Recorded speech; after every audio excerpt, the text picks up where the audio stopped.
나를 대적하는 자들이 어찌 이렇게도 많습니까? 나를 치려고 일어서는 자들이 어찌 이렇게도 많습니까? 나를 빗대어 하나님도 너를 돕지 않는다 하고 빈정대는 자들이 어찌 이렇게도 많습니까? 그러나 주님은 나를 에워싸주는 방패, 나의 영광, 나의 머리를 들게 하시는 분이시니 내가 주님을 바라보며 소리 높여 부르짖을 때 주님께서는 그 거룩한 산에서 응답하여 주십니다. 내가 누워 고나게 잠들어도 또다시 깨어나게 되는 것은 주님께서 나를 붙들어 주시기 때문입니다. 나를 대적하여 사방에 진을 친 자들이 천만대군이라 하여도 나는 두려워하지 않으렵니다. 주님, 일어나십시오. 나의 하나님, 이 몸을 구원해 주십시오. 주님께서 내 모든 원수들의 뺨을 치시고 악인들의 일을 부러뜨리셨습니다. 구원은 주님께만 있습니다. 주님의 백성에게 복을 내려주십시오. 사무엘하 19장 1절 말씀입니다. 왕이 목 놓아 울면서 압살롬의 죽음을 슬퍼하고 있다는 소문이 요압에게 전해졌다. 그래서 모든 군인에게도 그날의 승리가 슬픔으로 바뀌었다. 왕이 자기의 아들 때문에 몹시 슬퍼한다는 소문이 그날 모든 군인에게 퍼졌기 때문이다. 그래서 그날 군인들은 마치 싸움터에서 도망쳐 나올 때 부끄러워서 빠져나가는 것처럼 슬며시 성 안으로 들어왔다. 그런데도 왕은 두 손으로 여전히 얼굴을 가린 채로 큰 소리로 내 아들 압살롬아, 내 아들아, 내 아들 압살롬아 하고 울부짖었다. 아멘. 우리 기도하도록 하겠습니다. 하나님 아버지, 오늘 저희들 예배 자리로 불러주셨습니다. 저희들이 믿음을 가지고 또 나왔습니다. 하나님, 세상을 살면서 많은 일들과 또 생각, 번민, 또 상황, 그런 속에서 때로는 좌충우돌하고 때로는 답답하고 또 지금도 그 여파가 우리 삶 속에, 마음 속에 진행 중인 분들도 많이 있을 것입니다. 하지만 이 시간 우리가 눈을 들어 하나님을 볼 수 있도록 도와주시옵소서. 복음의 은혜가 또 이 세상이 전부가 아니라는 사실이, 다음 세상이 영원하고 그리고 예수 그리스도를 믿는 믿음으로 그 다음 세상에 들어가는 소망과 희망을 붙잡고 있는 우리 성도들에게 하나님께서 이 세상을 살아갈 수 있는 힘과 또 지혜와 능력을 허락하여 주시옵소서. 무엇보다도 우리의 마음에 하나님의 복음과 진리와 성령의 손길이 필요합니다. 아버지, 우리는 똑바로 살라고 자꾸 듣고 있지만 똑바로 사는 게 어렵습니다. 똑바로 사는 게 불가능합니다. 그럼에도 불구하고 우리에게는 소망이 있을 수 있다는 사실을 다시 한번 깨달을 수 있도록 주님 도와주시옵소서. 예수님 이름으로 기도합나이다. 아멘. 네, 이 시편 우리 시리즈를 하고 있는데 오늘 두 번째 시간이죠. 시편이 150편까지 있죠, 그죠? 성경에서 가장 방대한 책 중에 하나고, 시편 119편은 뭐 엄청나게 긴 시편이죠. 근데 시편 150편을 여러 명이 썼습니다. 시편 90편은 모세가 썼고요. 모세는 하나의 시편을 썼고, 뭐 고라 자손의 시편, 여러 가지 여러 종류의 이 저자들인데 누가 시편을 가장 많이 썼죠? 누가? 다윗 왕이죠, 그죠? 몇 개 썼나요? 70세계입니다. 150개 중에 거의 절반에 해당하는 73개를 다윗 왕이 썼어요.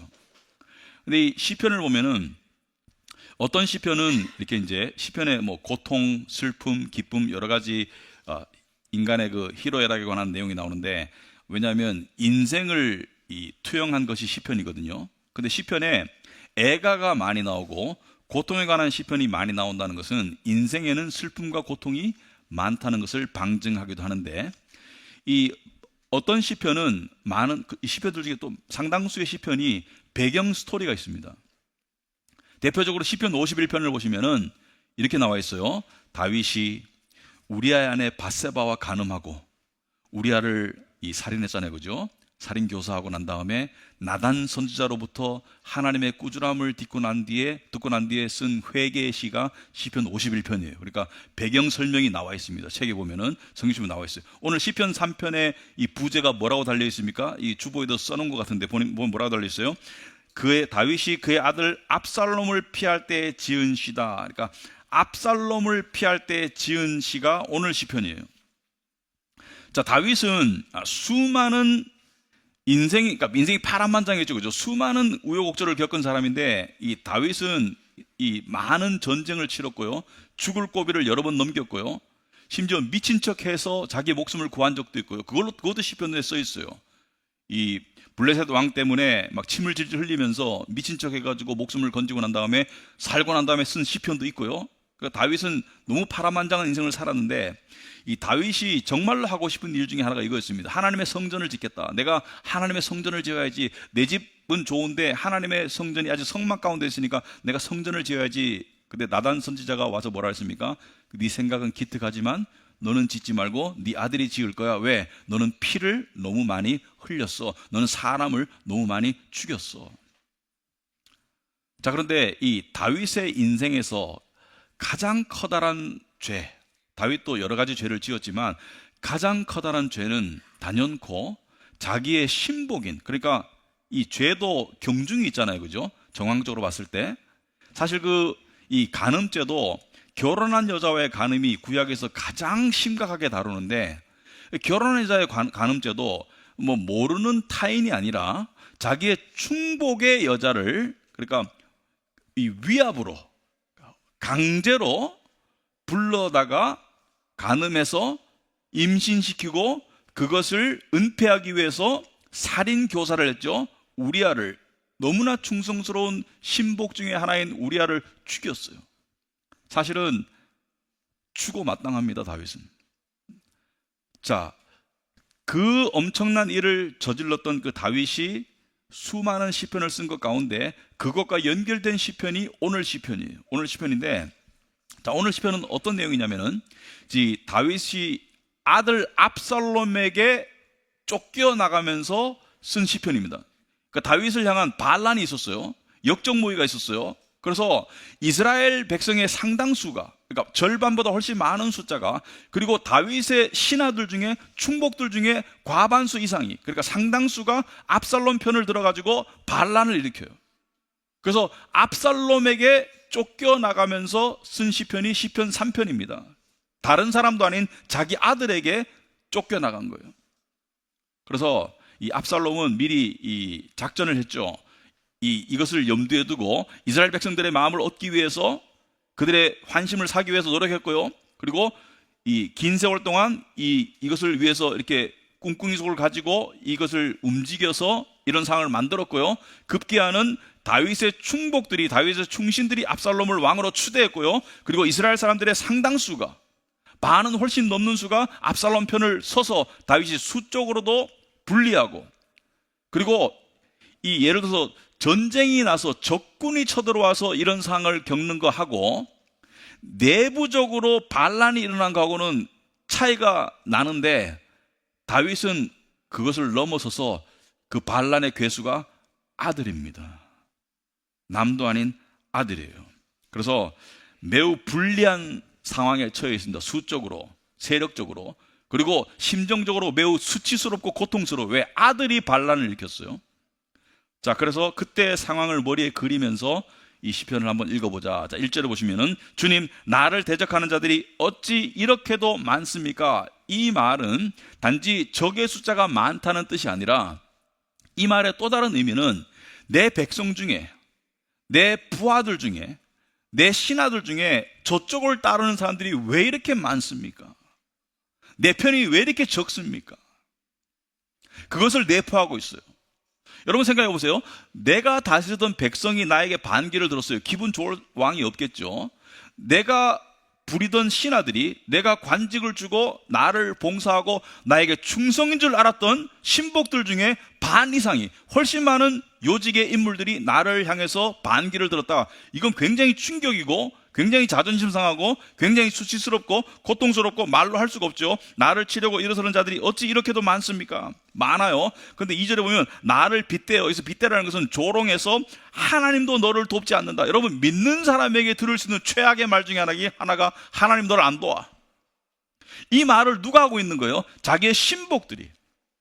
자기를, 그러니까 말하자면은 부하이면서 친구 같은 그런 수십 년을 함께 동고동락을 해온 신복들이 하나님도 너를 안 도울 거야. 그러니까 맞아요. 이것은 당신은 신앙적으로 실패자라고 낙인 찍는 거예요.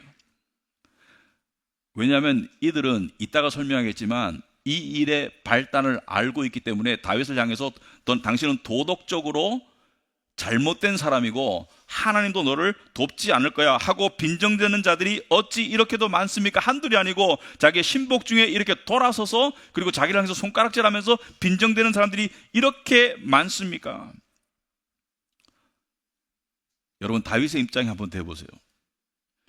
여러분이 어떤 대립관계에 있을 때 항상 상황적으로는 내 세력이 더 큰가 내 힘이 더 큰가를 따지게 되고 내면적으로 뭘 따지냐면 대의 명분, 그러니까 내가 정당한가 저쪽이 나쁜가 내가 나쁜가를 따지게 되어 있습니다. 대립관계에서 그러니까 대의 명분, 정당성을 누가 더 가지고 있나, 저쪽이 나쁜가 내가 나쁜가 이렇게 생각할 수 있는데, 자, 지금 다윗에게 정당성이 있어요 없어요? 여러분 생각해 보세요. 다윗의 입장에서 억울해요? 그러니까 지금 당장 벌어진 상황은 억울할 수 있지만 이러한 엄청난 비극적이고 파국적이고 수치스러운 일의 발단의 원인이 뭐냐면 다른 사람이 아닌 다윗이에요. 다윗이 자초한 일입니다.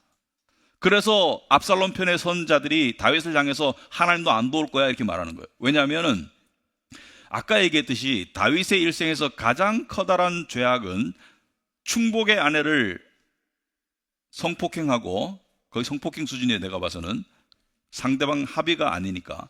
그리고 충복을 죽였죠. 그리고 난 다음에 하나님께서 나단 선지자를 통해서 다윗에게 거기에 대한 결과가 있을 것을 말씀하셨어요. 그래서 오늘 주보에 보시면 사무엘하 12장 10절에 이렇게 말씀하셨습니다. 너는 이렇게, 여기서 말하는 이렇게라고 말씀하시는 분은 하나님이세요. 나단 선지자를 통해서 너는 이렇게 나를 무시하여 햇사람 우리아의 아내를 빼앗아다가 내 아내로 삼았으므로. 지금 우리아는 죽고 없어요. 얼마나 억울해요? 얼마나 이 다윗이 못됐어요? 악해요? 이제부터는 영영 내 집안에서 칼부림이 떠나지 않을 것이다.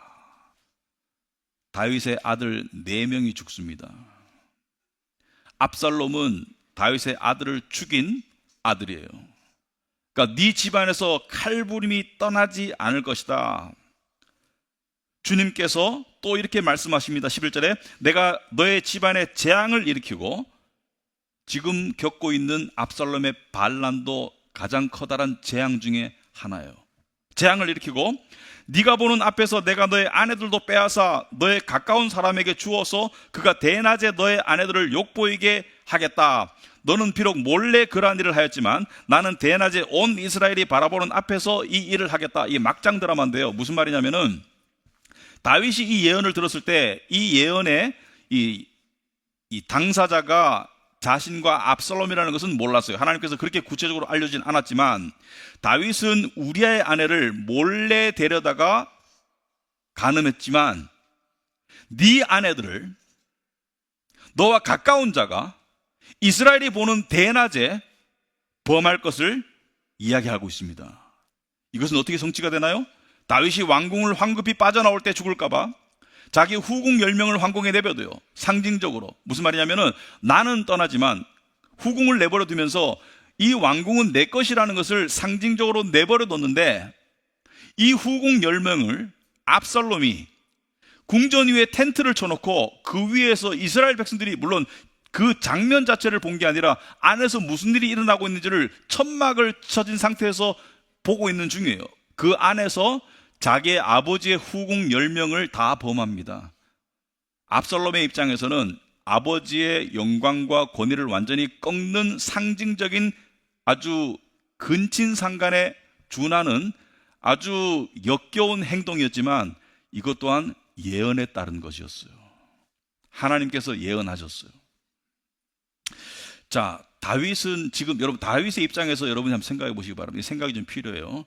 지금 엄청난 위기가 다가왔어요. 자기는 궁을 빠져서 황급히 도망갔어요. 백성들 중에 반 이상이 훨씬 많은 대다수에 가까운 숫자가 자기를 향해서 반기를 들었어요. 자기의 충복들인 줄 알았는데 그들 중에 반 이상이 자기를 향해서 반란을 일으키고 압살롬 편에 서고 자기를 손가락질해요.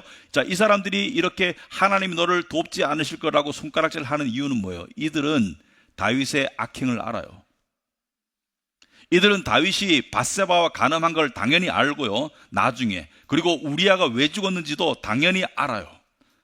정황적으로 이것은 거의 알 수밖에 없는 상황이고, 그러니까 다윗을 향해서 너는 도덕적인 실패자야. 너는 악한 왕이야. 그러므로 이러한 꼴을 당해도 싸. 하나님 너 안 도울 거야. 여러분, 이런 입장이 되었을 때 여러분 어떻게 반응하시나요? 신앙적으로. 제가 이걸 묻고 싶어요. 자, 여러분이 잘못을 했어요. 그리고 엄청난 위험에 빠졌어요. 고통에 빠졌어요. 수치에 빠졌어요. 도덕적으로 여러분이 잘못했어요. 그럴 때 여러분 하나님께 어떻게 해요? 하나님께 낯을 들기가 곤란하죠. 그죠? 하나님 볼 낯이 없어요. 사탄이 얘기해요. 그러고도 하나님께 기도할 수 있겠어? 응? 네 죄를 봐. 네가 저지른 일이잖아. 그리고 지금 모든 사람이 등을 돌렸어. 그리고 반란의 수괴가 네 아들이야. 창피하지? 두렵지? 이럴 때 어떻게 하겠어요, 여러분? 여기서부터 우리가 다윗의 믿음을 보면서 믿음이 뻔뻔스럽게 보이는구나. 그렇지만 뻔뻔할 수 있는 이유가 있구나. 그것을 우리가 한번 살펴봐야 됩니다. 3절에 보시면은 그러나, 여기서 말하는 그러나는, 여러분, 그러나는 적이 많은데 그러나 이것만을 말하는 게 아니에요.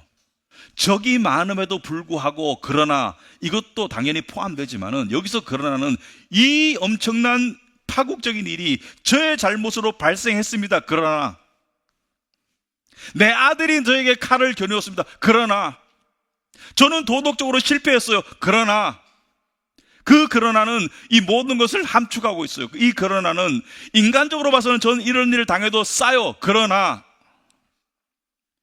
주님은 나를 에워싸주시는 방패시다. 나의 영광이고 나의 머리를 들게 하시는 분이시니 내가 주님을 바라보며 소리 높여 부르짖을 때 주님께서는 그 거룩한 산에서 응답하여 주십니다. 지금 이 상황 속에서 자기의 도덕적인 실패, 자기의 수치, 자기의 고통, 이 모든 상황 속에서 다윗은 뭐냐면 내가 주님께 그러나 부르짖겠습니다. 그리고 주님은 응답하여 주실 것입니다. 여러분, 이것은요 두 가지인데요, 다윗이 자신의 잘못을 모르는 게 아닙니다. 그러나 자기의 잘못에도 불구하고 이렇게 기도할 수 있는 게 믿음이에요. 나는 실패했어요. 그러나 하나님을 여전히 찾는 게 믿음이고, 두 번째는 다윗의 머릿속에는 이게 확 박혀 있는 거예요. 하나님은 나의 하나님이다. 하나님은 나의 언약의 하나님이다. 무슨 말이냐면은 하나님은 내가 그분께 순종하고 기쁘게 살 때만 나에게 은혜와 긍휼을 베푸시는 분이 아니라 내가 실패하고 넘어지고 단점 가운데 있을 때도 여전히 나에게 은혜와 긍휼을 베푸시는 불변의 언약의 하나님이다. 하나님은 절대로 나에게 등을 보이시는 분이 아니다. 다윗은 이것을 믿었습니다. 이 언약의 하나님이라는 것은 두 가지 의미입니다. 하나님과 나와의 관계는 절대로 변하지 않는다는 그 확신, 그리고 두 번째는 이 관계 속에서 주어진 은혜도 절대로 변하지 않는다는 확신입니다. 비록 내가 내 죄의 대가를 겪고 있지만 하나님은 여전히 나의 하나님이고 하나님은 여전히 나를 위하시는 하나님이라는 이 사실을 믿었던 거예요. 여러분, 제가 그냥 단순한 예를 하나 들어보겠습니다. 저녁에 자기 전에 하나님께 기도하고 싶은데, 기도해야 될 것 같은데, 기도하고 자면 마음이 편할 것 같은데 기도하고 싶지 않아져요. 왜? 오늘 하루 잘못 살았기 때문에. 오늘 하루 산 나의 모습을 봤을 때 하나님께 기도하느니 차라리 그냥 얼굴 외면하고 그냥 자는 게 속 편할 것 같아요. 그러나 기도하세요. 그러나 왜냐하면 하나님은 우리의 기도를 늘 받아주시는 언약의 하나님이에요. 우리의 장점에 의해서 하나님의 사랑이 늘어나지도 않습니다. 이게 언약입니다. 반대로 우리의 단점에 의해서 하나님의 사랑이 줄어들지도 않아요. 이게 언약이에요. 언약의 하나님이라는 것은 불변과 영원성을 내포하는 것이죠. 하나님의 사랑은 불변이다. 하나님의 은혜는 불변이다. 다윗은 이 언약의 하나님을 믿었어요. 비록 지금 친자식이 자기의 칼을 꽂고 칼을 들이대고 그리고 자기 충복들이 다 등을 돌리고 백성들의 대다수가 자기에게 등을 돌리고 자기는 소수고 외톨이가 된 것 같고 이 모든 것이 자기의 도덕적인 실패와 죄 때문에 발생된 걸 알지만 그러나 나는 여전히 하나님을 찾고 있어요. 여러분 근데 이게 되게 극적이긴 하지만 이게 안 되면 하나님 찾을 수 있는 사람 아무도 없습니다. 여러분 똑바로 살아서 하나님 찾는 사람 있어요? 없죠. 여러분 인정하죠? 여러분이 똑바로 살아서 하나님 찾는 거 아니잖아요. 똑바로 못 살아도 하나님 찾고 있잖아요. 그죠? 왜? 언약의 하나님이고 은혜의 하나님이기 때문에. 자, 다윗은 이러한 절대절명의 상황 속에서도 곧바로 믿음으로 평정심을 회복하는 듯이 보여요. 두려움과 수치에서 벗어나고 있어요. 5절에 오시면은 내가 누워 고나게 잠들어도 또다시 깨어나게 되는 것은, 여기서 누워서 잠든다는 것은 무슨 말이냐면은 잠잘지라도 나의 안전은, 지금 이 절박한 상황 속에서 압살롬이 곧 추격에 올 텐데, 대군을 이끌고 올 텐데, 이 절박한 상황 속에서도 내가 누워서 잠을 잘 수 있는 것은 주님께서 나를 붙들어 주시기 때문입니다. 이미 평정심을 회복하고 있어요. 당황스러운 상황 속에서 나를 대적하여 사방에 진을 친 자들이 천만 대군을 하여도 나는 두려워하지 않으렵니다. 나를 대적하는 사람이 천만인이 쳐들어오더라도 나는 두려워하지 않을 겁니다. 자, 평정심이 거의 회복된 것 같아요. 이 엄청난 상황 속에서, 두렵고 위기고 수치스러운 상황 속에서 평정심이 회복된 것 같아요. 여기에 제가 중요한 신앙의 원리가 하나 있습니다. 뭐냐면은 신앙의 성숙도는 불안과 두려움이나 수치의 상황이나 탐심이나 여러 가지 상황 속에서 얼마나 빨리 평정심을 회복하는가가 신앙의 성숙도입니다.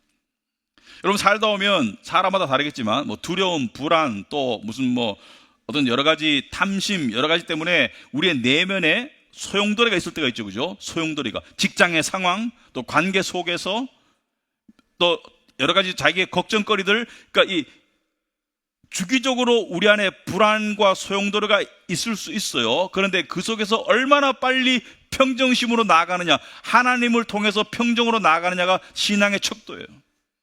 나는 얼마나 빨리 벗어나고 있나? 안 빠지는 사람은 없습니다. 나는 얼마나 덜 빠지나? 그리고 빠졌을 때 얼마나 빨리 빠져나오려고 하나? 이게 믿음의 척도가 돼요. 근데 그렇게 빠졌을 때 이렇게 들어오죠. 너는 또 빠졌네.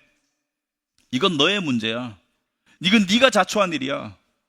너 그런 문제를 가지고 벗어났다고 해놓고 또 빠졌네. 하나님 보시면 얼마나 네가 실망스러울까. 온갖 종류의 음성이 다 들려요. 나도 내가 실망스럽다. 나도 내가 실망스럽다. 근데 한 분 여전히 이렇게 말씀하세요.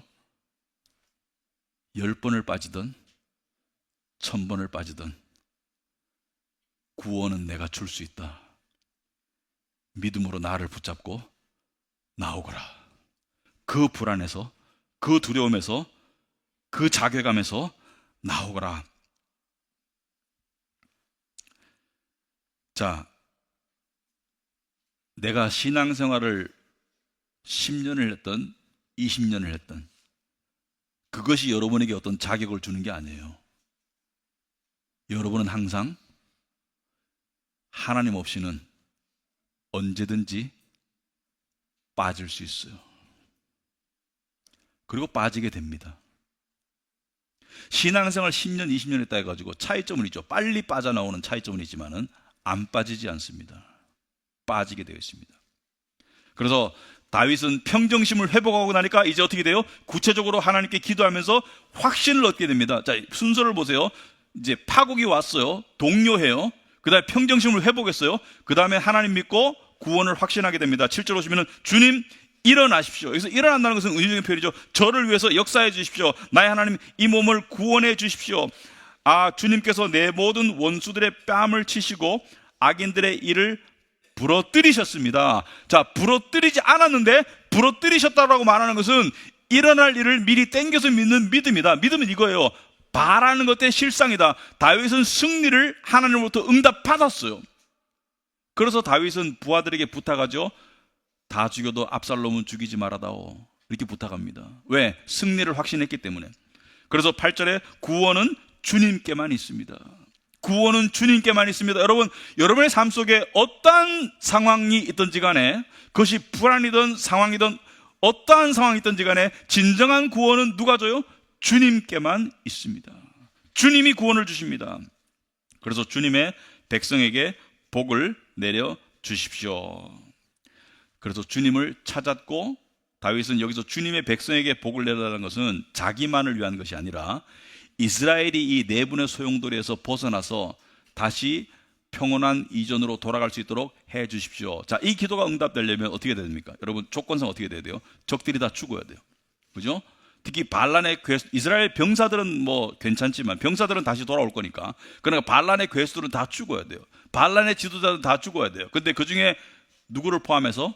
압살롬을 포함해서 다 죽어야 돼요. 압살롬 자기 아들을 포함해서 다 죽어야 돼요. 오늘 설교의 핵심이 여기서부터입니다.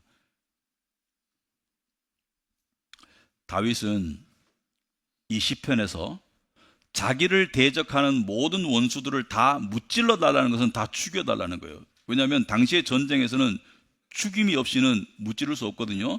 다 무찔러 달라고 하면서 자신은 압살롬만은 살려달라고 그렇게 부하들에게 명령하고 얘기했습니다. 압살롬은 죽이지 마라. 근데 압살롬이 이 반란의 괴수예요. 압살롬이 이 모든 반란의 우두머리예요. 압살롬이 이걸 다 꾸몄어요. 근데 왜 압살롬은 살려달라고 했을까?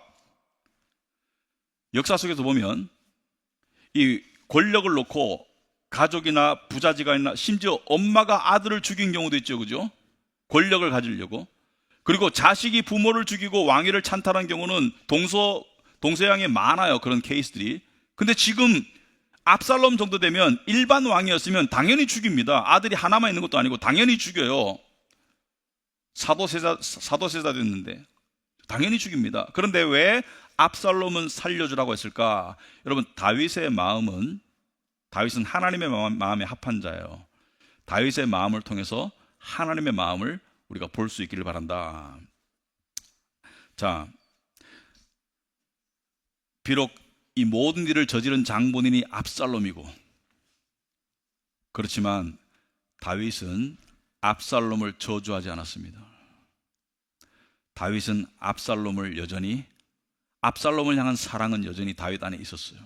다윗의 마음 속에는 여전히 압살롬을 사랑하는 마음이 가득했어요. 그래서 어떻게 알 수가 있느냐? 나중에 아들이 죽습니다. 반란군의 괴수로서 병사들에게 죽임을 당해요.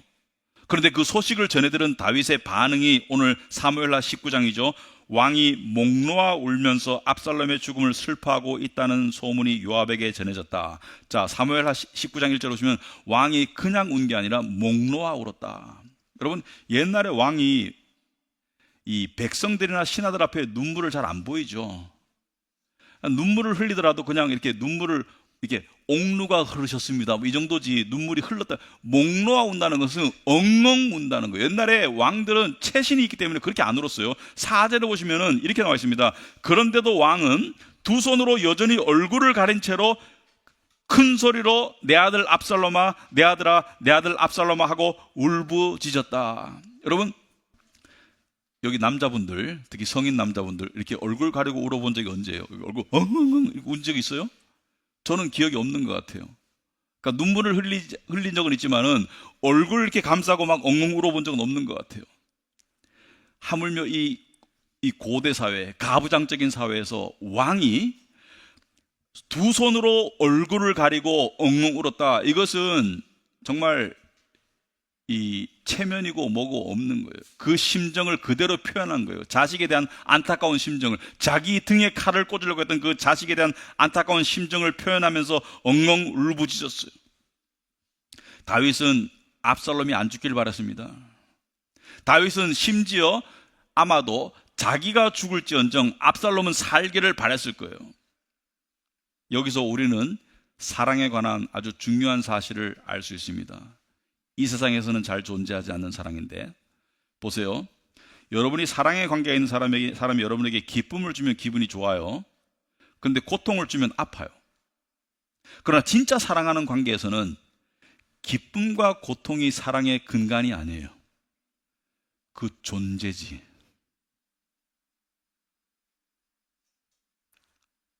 그 존재를 사랑하는 거예요. 여러분, 우리는 우리도 하나님을 향해서 똑바로 살고 섬기고 하면 하나님이 더 사랑할 거라고 은근히 느껴요. 그러나 그런 사람은 희박하기 때문에, 율법주의자가 아니고는, 많은 경우 우리는 부족하기 때문에, 하나님께 불순종하기 때문에 은근히 하나님이 우리를 냉대한다고 느낍니다. 그것은 하나님의 사랑에 대한 완전한 오해고 착각입니다. 우리는 오해와 착각 속에 많이 살아요. 사실은 하나님의 온전한 사랑을 제대로 깨닫는 적이 잘 없습니다. 여러분, 멀리 가 있는 자식이 소식이 끊겼어요. 그러니까 소식이 끊긴다는 것은 이 자식이 살아있나 죽었나 생사를 모르는 거예요. 예를 들어서 그럼 부모 마음이 얼마나 아프겠어요, 그죠? 얼마나 불안하겠어요, 그죠? 근데 자식에게 문자가 왔어. 오늘날 시대로 따지면 문자가 왔는데 그 문자 속의 내용이 기쁜 소식이든지, 어머니 아버지 제가 오랫동안 떠나 있어서 근심하셨죠? 제가 대박 터뜨렸습니다. 제가 성공했어요. 이제 호강시켜 드릴게요. 그런 소식이 왔든지, 아니면은 어머니 아버지가 저를 잘못 키워가지고 저는 너무 힘든 삶을 살고 있고 지금도 그래요. 다시 보고 싶지 않아요. 이런 가슴 아픈 문자가 왔든지, 부모는 정말로 자식을 생각하는 부모라면 그 순간만큼은 그 문자에 상관없이 기쁠 거예요. 왜냐하면 자식이 존재하고 있다는 사실을 확인할 수 있기 때문에. 안 그렇습니까? 그것이 기쁨의 아들이든 수치의 자식이든 아픔의 자녀든 동일하게 사랑합니다. 그게 하나님의 사랑입니다. 다윗의 마음은 하나님의 마음을 보여주는 거예요. 우리를 향한 하나님의 사랑은 우리의 존재를 원하시는 사랑이에요. 존재를 원하시는 사랑이에요. 이것을 이해하기 위해서 탕자의 비유가 있는 겁니다. 탕자의 비유 보면 아버지의 마음을 아프게 하고 돌아오면서 기쁘게 했지만, 탕자를 향한 아버지의 사랑은 똑같아요. 단지 탕자가 그 사랑을 느끼고 덜 느끼고의 차이지, 못 느끼고 느끼고의 차이지, 아버지는 항상 탕자를 사랑했어요.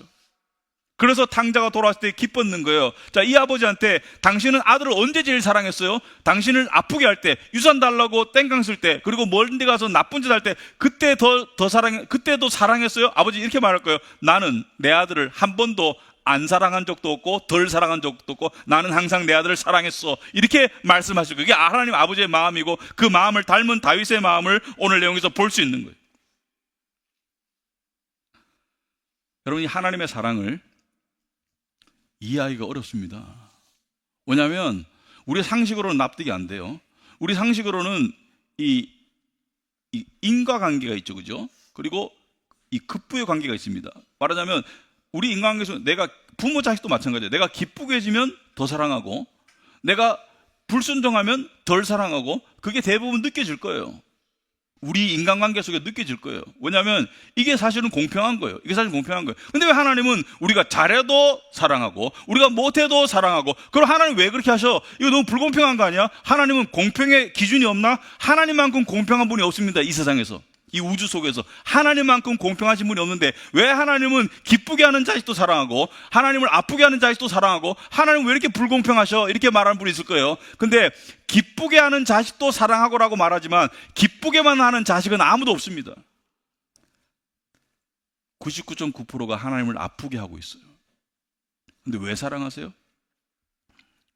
성경에 우리가 잘 아는 요한복음 3장 16절에 하나님이 세상을 이처럼 사랑하사 독생자를 주셨으니 이는 저를 믿는 자마다 멸망하지 않고 영생을 얻게 하려는 것이다. 여기서 하나님이 세상을 이처럼 사랑하사가 원어상에 보면 이런 뜻입니다. 이런 방식으로 사랑하셨다. In this way. 이런 방식으로 사랑하셨다. 어떻게? 아들을 내어주시는 방식으로.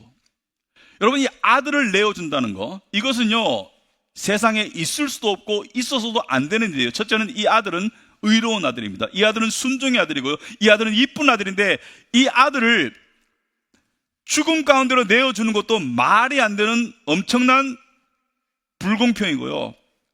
그리고 이 아들을 누구를 위해서 내어줬어요?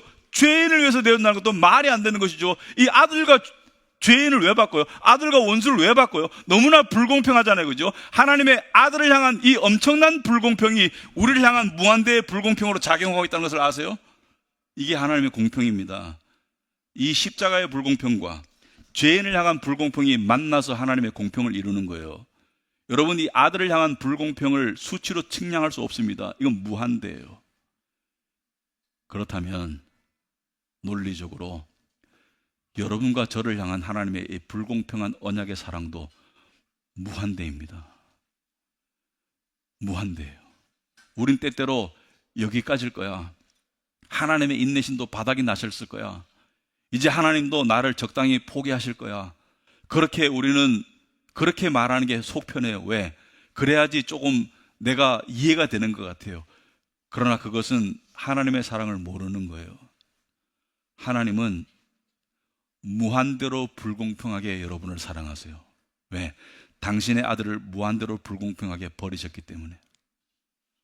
이 둘이 공평을 이루어가는 것이 하나님의 공평입니다.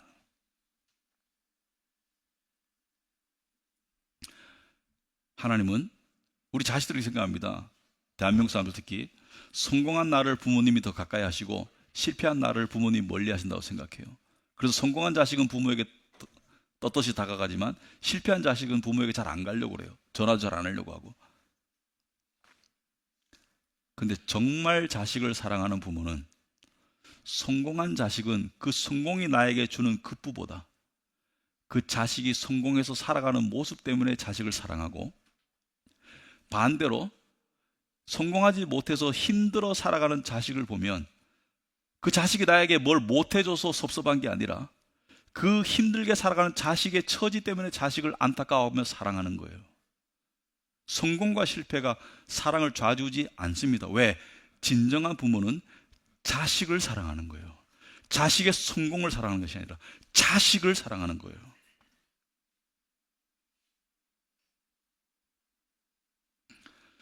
자식이 존재하는 자체가 부모의 안심이고 부모의 기쁨인 거예요.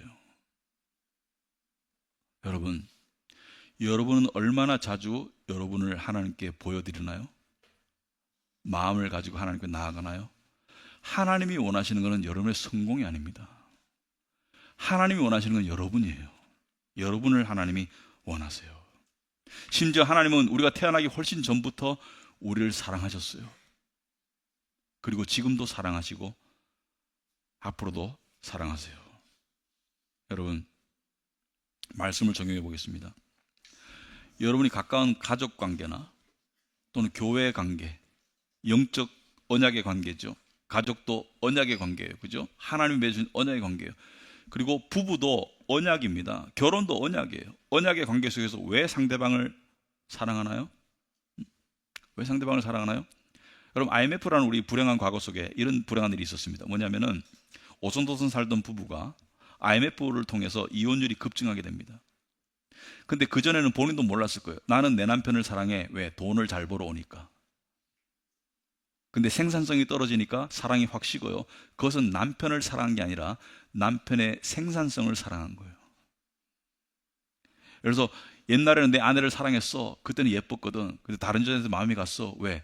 그때 자기 아내를 사랑한 것이 아니라 자기 아내의 껍데기를 사랑한 거예요. 진정한 사랑은 그 존재의 변화와 상관없이 그 존재를 사랑하는 거예요. 그게 하나님의 사랑입니다. 하나님께서 우리 보고 너희도 이처럼 사랑하라는 것은 존재를 사랑하라는 거예요. 여러분, 그 많은 부모들이 자식을 사랑한다고 그래요.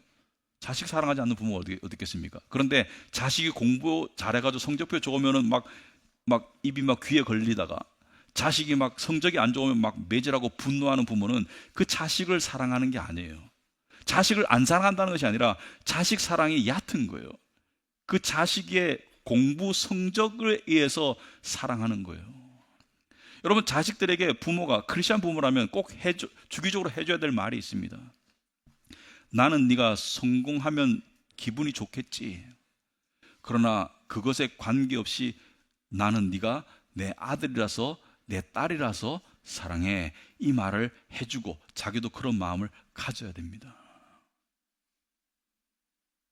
때로는 여러분의 가족이 여러분에게 기쁨을 줄 때도 있습니다.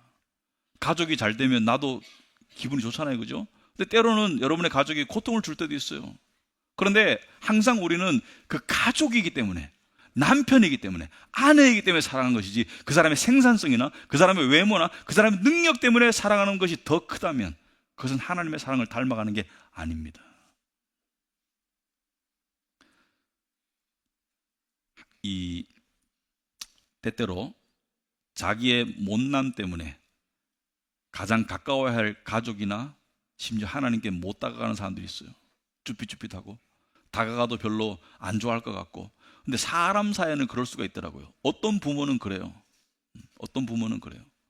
그렇지만 하나님은 자기의 실패나 자기의 죄나 자기의 허물 때문에 다가오기를 주저주저하는 자녀들에게 이렇게 말씀하세요. 얘야, 네가 어디 있든지 무슨 짓을 했든지 나에게 오거라. 나는 너를 기다려. 너를. 이것을 여러분이 믿는 믿음으로 나아갈 수 있기 바랍니다. 그럴 때, 아마도 그럴 때 우리는 우리의 죄를 더 잘 벗어날 수 있을 거예요. 신앙서적 읽다 보면 똑바로 살아라는 얘기 많습니다. 똑바로 어떻게 살아요? 똑바로 살 수 있으면 예수님 필요 없지. 똑바로 어떻게 살아요? 똑바로 살려고 노력은 하지만 항상 똑바로 살아지지 않잖아요, 그죠? 그런데 하나님은 우리가 똑바로 살면 기뻐하세요, 사실은. 똑바로 사니까. 그러나 똑바로 산다고 더 사랑하진 않습니다. 반대로 똑바로 못 산다고 못 살면 하나님께서 마음 근심하시겠죠. 근심도 사랑입니다. 성령이 왜 근심하세요? 사랑하니까 근심하지. 정말로 안 살아가면 고통의 원인을 잘라버려요. 나에게 아픔을 주니까 잘라버려요. 그러나 하나님은 우리의 고통, 우리의 불순종의 그 고통 속에 함께 연결되어 있기 때문에 성령도 근심하시는 거예요. 왜? 하나님은 우리를 원하시기 때문에. 그래서 존재를 향한 사랑이 진짜 사랑이고, 이것이 하나님의 사랑이고, 이것이 여러분에게 주어진 모든 언약 관계에서 점점 더 자라가는 것이 하나님의 뜻입니다. 그러한 삶으로 나아가시는 우리 모든 교회 식구들이 되시기를 축원합니다. 기도하겠습니다. 하나님 아버지, 참으로 감사합니다. 하나님의 사랑을 받을 수 없는 조건을 수만 가지 가진 것을 잘 알고 있습니다. 하지만 우리가 다윗처럼 세상 사람에게는 뻔뻔하게 보일 수 있지만 하나님께 나아갈 수 있는 이유는 하나님께서 너무나 불공평하게 당신의 아들을 고통 주시고 수치 주시고 심지어 죽이시고 버리셨기 때문입니다.